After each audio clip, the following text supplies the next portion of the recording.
अस्सलाम वालेकुम एवरीवन। मैं इकरा कुरैशी फिर से आपके सामने आई हूँ एक नए कॉन्सेप्ट के साथ, एक नई नज़रिए के साथ। कुछ दिन पहले मैंने अपने सोशल मीडिया पर एक पोस्ट शेयर की थी जिसमें मैंने ये लिखा था, क्योंकि आप सब जानते हैं कि मैं मैन एम्पावरमेंट के लिए काफ़ी दिन से काम कर रही हूँ। तो उसमें मैंने ये लिखा था कि मेरी ऑब्जर्वेशन, मेरे एक्सपीरियंस के हिसाब से मुझे ये लगता है कि आज के ज़माने में हिंदुस्तान में ख़ास करके men are avoiding getting married. मतलब मर्द अवॉइड कर रहे हैं शादी करने से। ऐसा क्यों? और आप ये भी कह सकते हैं कि वो किसी भी टाइप के रिलेशनशिप में पढ़ने के लिए मेंटली तैयार नहीं हो पाते। और मैं इस बात को बहुत आम ज़बान में कहना चाहती हूँ। मैं असल में तो आर्टिकल्स लिखती हूँ, सोशल अवेयरनेस के लिए काम कर रही हूँ काफ़ी टाइम से, और उर्दू में लिखती आई हूँ। लेकिन मैंने कुछ साल में ये फ़ील किया कि उर्दू ज़बान की तो वैसे ही हालत काफ़ी ख़राब है। लोग पढ़ ही नहीं पाते हैं। जिनके लिए एक्चुअली मैं काम कर रही हूँ, यूथ के लिए या यंगस्टर्स के लिए या स्टूडेंट्स के लिए, उन तक मेरी आवाज़ पहुँच ही नहीं पाती है, क्योंकि उन लोगों को उर्दू आती ही नहीं है। फिर मैंने अंग्रेज़ी में लिखना शुरू करा। ठीक है, रिस्पॉन्स अच्छा मिला, बेटर देन उर्दू। लेकिन उससे ये प्रॉब्लम हुई कि मैं जिस हिंदुस्तान के तबके के लिए काम करना चाहती हूँ, जिसे हम कहते हैं marginalise society, under privilege society, उन तक फिर अंग्रेज़ी में भी मेरी बात नहीं पहुँच पाती। तो मेरा मकसद होता है सोशली अंडर प्रिविलेज लोगों तक अपने कॉन्सेप्ट्स को, पर्सनालिटी डेवलपमेंट हो, लाइफ स्किल्स हो, इनको पहुंचाना। तो बहरहाल हम जनरली इस बारे में अगर बात करते हैं कि आजकल मर्द क्यों शादी से बच रहे हैं, तो मैं इसको बहुत आम ज़बान में करना चाहूँगी, हिंदुस्तानी अंदाज में आपके सामने बात रखना चाहूँगी। वो लोग ये कहते हैं कि शादी एक झमेला है। ऐसा क्यों? उसकी मेरे हिसाब से मुझे 3 वजहें लगती हैं। मैं गलत भी हो सकती हूँ, लेकिन पूरा फुल राइट है मुझे अपनी बात रखने का, और काफ़ी हद तक मैं ठीक भी हो सकती हूँ।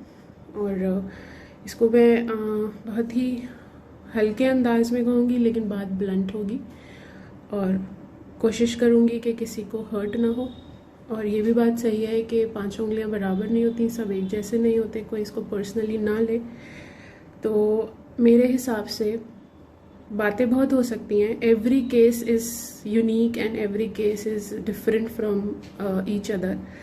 लेकिन मेरा काउंसलिंग, ट्रेनिंग और बीइंग ए माइन्यूट ऑब्जर्वर, मैंने जो फील किया उस हिसाब से मेरे पास इस वक्त 3 पॉइंट्स हैं।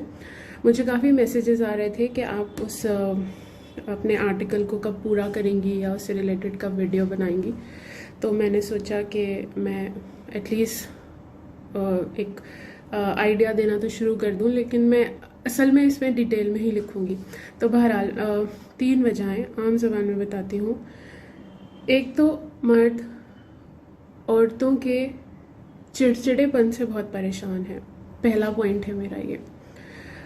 साइकोलॉजी में इसको बाइपोलर डिसऑर्डर कहते हैं। मैं एक मिसाल दे के समझाती हूँ आपको।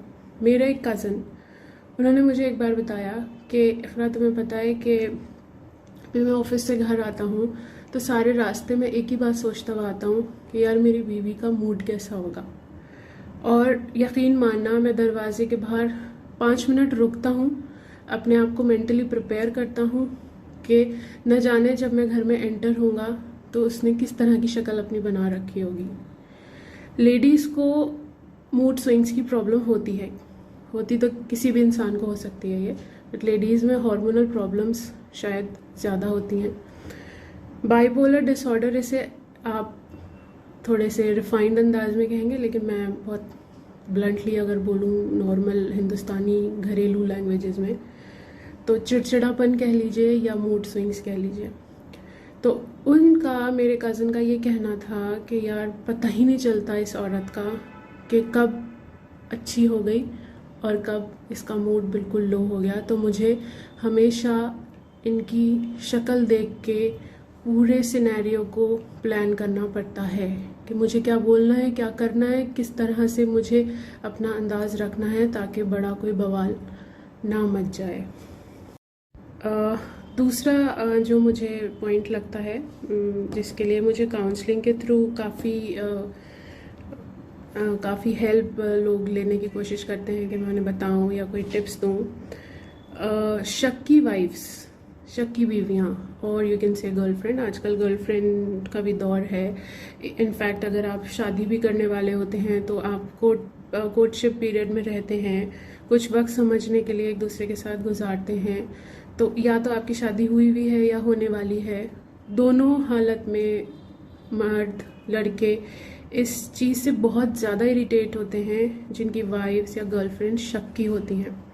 देखिए, मैं यहाँ पर लेडीज से एक बात कहना चाहूँगी, किसी को अगर कुछ करना होता है, एक्स्ट्रा मैरिटल अफेयर हो या कोई आपसे चीटिंग करनी है या आपको डिच करना है, तो वो आराम से कर लेगा। आपके शक से वो ज़्यादा इरिटेट होकर आपसे ही दूर होता है। आप उसको अपनी तरफ खींचने की कोशिश कर रही हैं कि ये मेरा रहे, मैं इसके लिए पॉजेसिव हूँ। नहीं, आप आज के मॉडर्न ज़माने में जब इंटरेक्शन हो रहा है, ऑफिस में लोग साथ काम कर रहे हैं, आप व्हाट्सएप पे अगर डीपीज को जूम कर करके हर वक्त देखती रहेंगी, या आप शर्ट पे बाल या परफ्यूम की खुशबू से कुछ अंदाज़ा लगाने की कोशिश करेंगी, तो आप बहुत ज़्यादा पुराने ज़माने में जी रही हैं। इससे कोई फ़र्क नहीं पड़ने वाला। वो इंसान आपसे दूर होता होता होता होता बहुत दूर चला जाएगा जहनी तौर पे। तो शक्की बीवियां बहुत ज़्यादा इरिटेट कर रही हैं आजकल मर्दों को। ये काउंसलिंग से मुझे अंदाज़ा होता है, जब लोग अपनी बात शेयर करते हैं, अपनी प्रॉब्लम मेरे तक रखते हैं। तो दूसरा पॉइंट मेरा ये था। I am again saying sorry कि मैं किसी को हर्ट ना करूं, बट ऐसा कॉमन हो रहा है। तीसरा जो मेरा पॉइंट है, या तीसरी जो मेरी ऑब्जर्वेशन है, हालांकि बहुत दोनों, अब पहली और दूसरी भी बहुत आम सी चीज़ें मैंने आपको बताई हैं। तीसरा जो मेरा पॉइंट है वो है not homely wife, unorganised wife, घरेलू कामों में जिसका इंटरेस्ट ना हो, जो टू मच ऑफ करियर के बारे में बात करे, वो वर्किंग हो या ना हो। कोई भी लेडी वर्किंग हो या ना हो, अगेन वो प्रोफेशनल हो, वो करियर ओरिएंटेड हो या ना हो, too much of over confidence irritates man. आपको होमली होना पड़ेगा दोनों केसेस में, whether you are a housewife और whether you are a working lady. घर आपको मैनेज करना है। आप घर की नौकरानी नहीं होती हैं, आप घर की मैनेजर होती हैं। और अगर आपको कोई काम या कोई चीज़ों को खुद भी करना पड़ रहा है तो वो कोई गलत बात नहीं होती। बहरहाल हम इसको रिलेट कर रहे हैं कि मर्दों को क्या प्रॉब्लम है जो शादियों से बच रहे हैं। आए दिन ऐसे डिवोर्स केसेस इतने ज़्यादा कॉमन हो गए हैं कि जिनकी कोई हद नहीं है, जिनके आप लोग यकीन करें या ना करें, जिनके मेन रीजंस ये हैं कि वो वाइफ घरेलू नहीं थी, उसको खाना बनाना नहीं आता था, वो घर ठीक से नहीं संभाल पा रही थी। ये सुनने में बहुत आम सी बातें लग रही हैं, लेकिन मैं फिर रिपीट करूंगी, ये 3 पॉइंट्स ऐसे हैं जो इस वक्त लड़कों को, मर्दों को ये कहने पे मजबूर कर रहे हैं कि शादी एक झमेला है। पहला, चिड़चिड़ी औरतें, टेम्परामेंटल, अगर आप बहुत उसको अलग अंदाज में कहना चाहें, मूडी, अनप्रेडिक्टेबल, जिनका पता ही नहीं चलता कि इस वक्त खुश हैं या दुखी हैं और इनको प्रॉब्लम है क्या एक्चुअली। Root of course.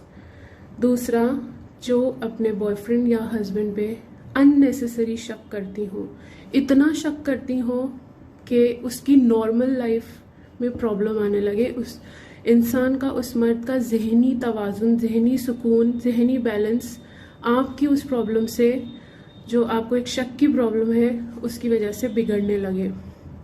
तीसरा, अनऑर्गेनाइज्ड, यानी कि बदसलीका औरतें जो घरेलू नहीं होती, वेदर दे आर वर्किंग और नॉट, इससे कोई मतलब नहीं है।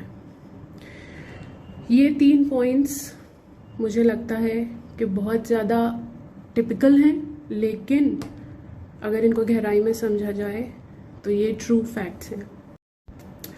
और इन तीनों पॉइंट्स के अलावा भी बहुत कुछ हो सकता है। जैसे कि मैंने कहा, हर केस अलग होता है और हो सकता है किसी लेडी में ये तीनों प्रॉब्लम्स ना हो, कोई एक हो, कोई 2 हो। बट मैं तो यही समझ सकती हूँ कि औरतों की वॉइस तो दुनिया में ऑलरेडी बहुत है। वुमेन एम्पावरमेंट तो बहुत काम हो रहा है हिंदुस्तान में। मुझे लगता है 80-90% लॉज जो हैं वो विमेन को सपोर्ट करती हैं, और मर्दों की तो वॉइस ही नहीं है। मर्दों के लिए तो बहुत कोई राइट्स भी नहीं है। इसलिए मैं काफ़ी दिन से मैन एम्पावरमेंट पे काम करने की कोशिश कर रही हूँ, और मेरा मेन मकसद होता है सोसाइटी में बैलेंस लाना और जेंडर इक्वालिटी इस किस्म की लाना जहाँ दोनों जेंडर एक दूसरे की रिस्पेक्ट करें, रादर के एक दूसरे से मुकाबला करें। और सबसे बड़ा नुकसान इन चीज़ों का या इन तीनों पॉइंट्स का जो मर्द की मेंटल हेल्थ में तो पड़ता ही है, और जब मेंटल हेल्थ में पड़ता है तो उसका जो भी प्रोफेशनल करियर होता है, जो भी उसकी नौकरी होती है, जो भी उसका बिजनेस होता है, जो भी उसकी कमाई का जरिया होता है, सीधा जाके असर उधर होता है। मैंने सीईओ लेवल तक के मर्दों को टेंशन में देखा है because of stupid things about their wifes. मैंने एक बहुत ही मैच्योर, बहुत ही इंटेलेक्चुअल इंसान से ये बात सुनी है कि मुझे अपने पूरा दिन अब सुबह उठ के अपनी बीवी की फेस के एक्सप्रेशंस को देख के प्लान करना पड़ता है, क्योंकि उसका कुछ नहीं पता होता वो हंस रही है या किसी बात को लेके दुखी है।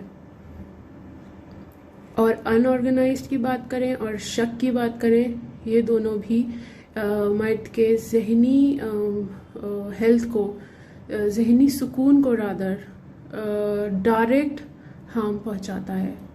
और जब मर्द कमाने के लायक ही नहीं रहेगा या कामयाब होने के लायक ही नहीं रहेगा तो शादीशुदा ज़िंदगी हो या कोई रिलेशनशिप हो तो उसमें तो मज़ा ही नहीं है। फिर वो कामयाब तो होगी नहीं, वो या तो डिवोर्स की शक्ल में एंड हो जाएगी या फिर ब्रेकअप्स हो जाएंगे। और फिर सब मिलाकर सारी जो मैंने इस वक्त बात की है, वो कहते हैं ना, सब चीज़ों का एक मेन रीज़न खतरनाक, why men are saying that शादी इज़ अ बिग झमेला, वो ये कि जो विमेन राइट हैं उसमें सबसे ख़तरनाक जो इस वक्त सिचुएशन चल रही है, मैं इंडिया की बात करूँगी, बाकी मुल्कों में भी कोई ख़ास वो नहीं है, वो ये है कि शादी के बाद जब डिवोर्स होती है और डिवोर्स के बाद जब औरत पैसा क्लेम करती है मेंटेनेंस के नाम पे, एलिमनी के नाम पे, बच्चों की मेंटेनेंस के नाम पर, और उसमें जब कोर्ट केसेस चलते हैं और झगड़ा होता है तो मर्द बिल्कुल ख़त्म हो जाता है। वो इस हद तक टूट जाता है, वो इस हद तक बर्बाद हो जाता है कि वो दूसरी शादी के नाम से घबराता है। उसकी जॉब पे 80% लोगों की जॉब पे असर पड़ता है। तो आई एम सॉरी अगेन कि मैंने अगर बहुत कुछ ब्लंट बातें बोल दी हों, लेकिन ऐसा हो रहा है और मैंने नहीं देखा है कि कोई इस पे बात कर रहा है। तो प्लीज़ हम दोनों को, मतलब हम दोनों से मतलब being a lady, being a women, हम लोगों को इन कमियों को या इन बुराइयों को अपने अंदर से हटाना होगा। मैं हो सकती हूँ, मेरी बहन हो सकती है, मेरी कज़न हो सकती है, मेरी दोस्त हो सकती है, रादर के हम एक दूसरे को भड़काएं और उसको उस चीज़ को और ज़्यादा हाइप करें। हमें इन बातों में अपनी गलतियाँ समझनी होंगी। तो मैं इसी के साथ अपनी बात ख़त्म करती हूँ। आप लोग मुझे ईमेल पे कमेंट कर सकते हैं, मैं यूजुअली सोशल मीडिया पोस्ट पे कमेंट ऑफ कर देती हूँ, और मैं वैसे इस पे डिटेल आर्टिकल भी लिखूँगी। Thank you so much.